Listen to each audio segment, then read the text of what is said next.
महाराष्ट्राच्या विधिमंडळाचं अधिवेशन आज संपलं। अंतिम आठवडा प्रस्तावावर बोलत असताना महाराष्ट्राच्या मुख्यमंत्र्यांनी काही टोले लगावले।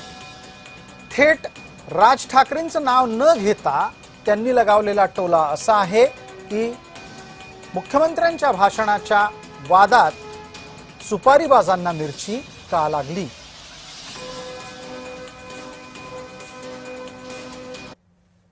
विधानसभेमध्ये भाषण केल्यानंतर अनेक लोकांना माझ्या भाषणाची मिरची लागली। मी तर काही सुपारीबाजांबद्दल बोललो, मी टोपी फेकली होती।